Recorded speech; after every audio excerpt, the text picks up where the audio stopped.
교회. 이 단어를 들으면 뭐가 제일 먼저 생각나세요? 아마 십자가가 있는 건물이나 아니면 어떤 조직을 떠올리실 텐데요. 근데 만약에 말이죠. 이 교회라는 단어의 진짜 뜻이 우리가 믿는 신앙 전체의 순서를 좌우하는 핵심 열쇠라면 어떨 것 같으세요? 오늘 저랑 같이 이 거대한 미스터리를 파헤치는 신학 탐정이 돼서 그 실체에 한번 다가가 보시죠. 자, 탐정 수사의 첫 번째 질문. 신학책 목차 순서가 뭐 그렇게 중요한가요? 그냥 순서지 싶잖아요? 근데 말이죠. 진짜 놀랍게도 바로 이 사소해 보이는 단서가 오늘 우리가 추적할 어마어마한 미스터리의 시작점입니다.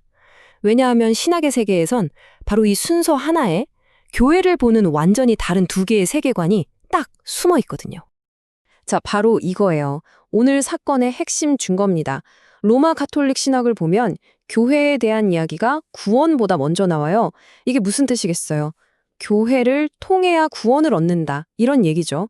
근데 개혁주의 신학은 정반대예요. 구원이 먼저 그 다음에 교회가 나옵니다. 이건 구원받은 사람들이 모여서 교회를 이룬다는 뜻이고요. 그러니까 교회가 구원의 원인이냐 아니면 결과냐. 와, 이 순서 하나가 모든 걸 바꿔놓는 겁니다. 좋아요. 그럼 이제 본격적으로 첫 번째 단서를 파헤쳐보죠. 모든 미스터리의 시작은 역시 원점으로 돌아가는 거 아니겠어요? 성경 원어로 돌아가서 교회라는 설계도의 청사진부터 한번 살펴보겠습니다. 구약 성경을 보면 하나님의 백성을 부르는 첫 번째 단서, 바로 카할이라는 단어가 나옵니다.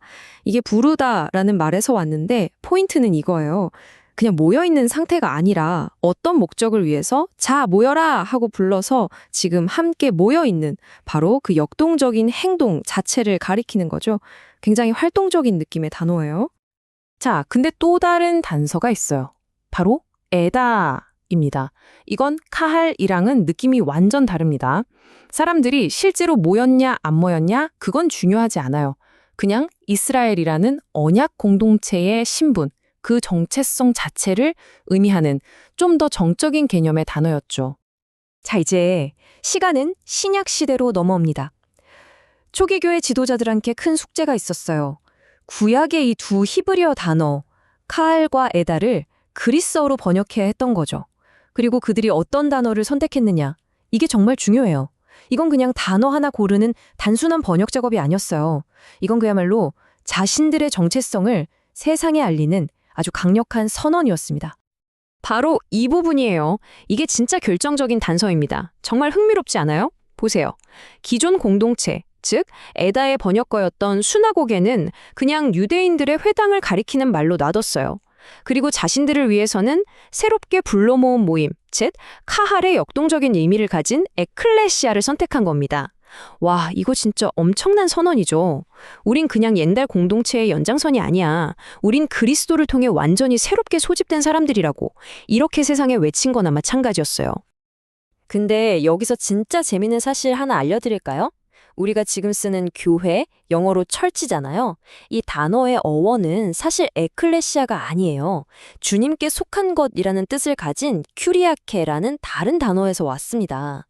자, 그럼 퍼즐이 맞춰지죠? 이 두 개의 뿌리가 합쳐져서 교회의 정체성이 완성되는 겁니다. 하나님이 불러 모으신 공동체이자 동시에 그리스도께 속한 그분의 것. 와, 정말 완벽한 그림이지 않나요?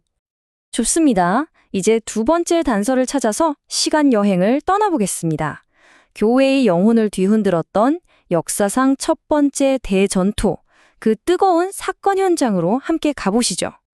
자, 이 타임라인을 한번 보세요. 처음에는 교회를 그냥 영적인 성도들의 교제 정도로 생각했어요.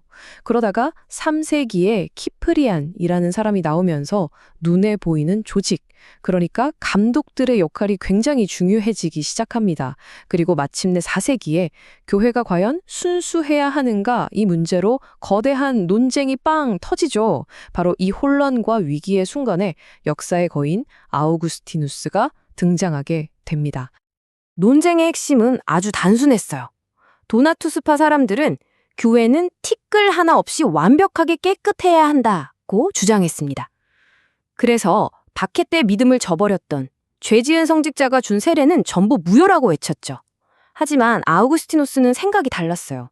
아니, 지상에 있는 교회는 원래 알곡과 가라지가 함께 자라는 밭과 같다.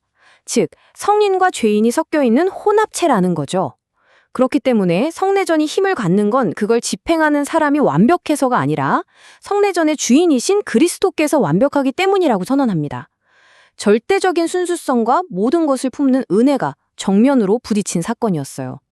그리고 아우구스티누스는 이 기나긴 논쟁을 딱 한 문장으로 정리해버립니다. 바로 이 말이었어요. ipse est qui baptizat. 무슨 뜻이냐면 친히 세례를 베푸시는 분은 바로 그분, 그리스도이시다. 와, 교회의 권위와 효력이 불완전한 인간 사제에게 있는 게 아니라 오직 그리스도 한 분께 있다는 정말 교회사의 길이 남을 강력한 선언이었습니다. 자, 우리의 탐정 수사는 이제 역사상 가장 극적인 장면 중 하나로 이동합니다. 바로 종교개혁이죠. 여기서 교회의 개념은 말 그대로 천지가 개벽할 수중의 거대한 전환점을 맞이하게 됩니다. 여기서도 이 극명한 대조가 사건의 본질을 그대로 보여주죠. 중세시대 교회는요, 자신을 구원을 나눠주는 어머니, 마테르 피델리움이라고 불렀어요. 한마디로 이 거대한 기관, 교회를 통하지 않으면 아무도 구원받을 수 없다고 가르친 거죠. 그런데 종교개혁가들이 이 순서를 그냥 완전히 180도 뒤집어 버립니다. 교회는 구원의 원인이 아니라 구원받은 사람들이 모여서 만들어진 결과, 즉 성도들의 교제라고 선언한 거죠. 그리스도가 우리를 교회 안으로 데려오시는 거지 교회가 우리를 그리스도한테 데려다 주는 게 아니라는 거예요. 자, 보세요. 다시 원인과 결과의 문제로 돌아왔죠. 그럼 진짜 교회는 뭘 보고 알 수 있을까요? 건물이 크면 진짜 교회인가요? 종교개혁가들은 아주 명쾌한 3가지 체크리스트를 제시합니다.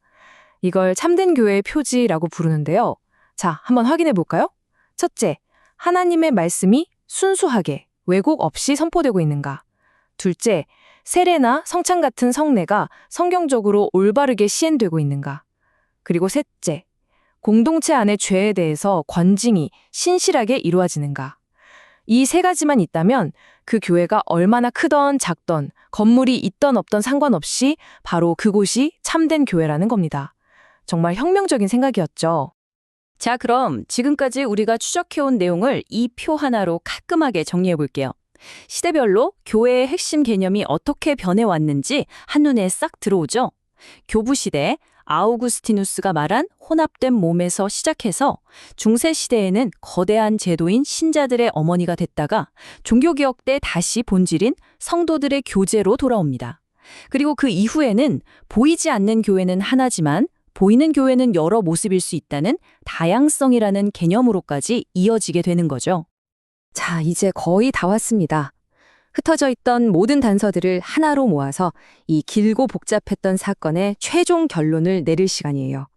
신학자 루이스 벌코프의 통찰이 이 모든 미스터리를 푸는 마지막 열쇠가 될 겁니다. 종교개혁 덕분에 교회의 본질이 뭔지는 알게 됐는데 현실적인 문제가 생겼어요. 수많은 교파 교단들이 생겨난 거죠. 여기서 마지막 질문이 던져집니다. 아니, 성경에서는 교회가 하나라고 하는데 왜 현실에는 장로교, 감리교, 침례교 이렇게 교회가 많은 거야? 이거 사실 우리 모두 한 번쯤은 가져봤던 질문 아닌가요? 벌코프는 이 어려운 문제에 대해서 정말 기가 막힌 해답을 내놓습니다. 교회에는 마치 동전의 양면처럼 절대로 뗄 수 없는 2가지 측면이 있다는 거예요. 자, 왼쪽부터 볼까요? 유기체로서의 교회. 이건 눈에 보이지 않는 영적인 실체죠. 전 세계 모든 신자들이 그리스도와 연결된 하나의 살아있는 몸. 이게 교회가 존재하는 궁극적인 목표입니다. 그럼 오른쪽은 뭐냐? 조직체로서의 교회예요. 목사, 장로 같은 직분, 예배 순서, 헌금, 이런 눈에 보이는 모든 제도와 구조를 말하죠. 이건 뭘까요? 바로 그 목표를 이루기 위한 아주 필수적인 수단이라는 겁니다. 네, 바로 이겁니다. 이게 바로 오늘 우리가 함께한 신학탐정 이야기의 최종 결론이에요. 루이스 벌코프의 이 한 문장을 꼭 기억해 주세요. 조직체는 그 자체가 목적이 아니라 목적을 위한 수단이다. 다시 말해, 교회의 모든 제도, 프로그램, 심지어 멋진 건물까지도 그 자체가 우리의 목표나 섬김의 대상이 되어서는 안 된다는 거죠.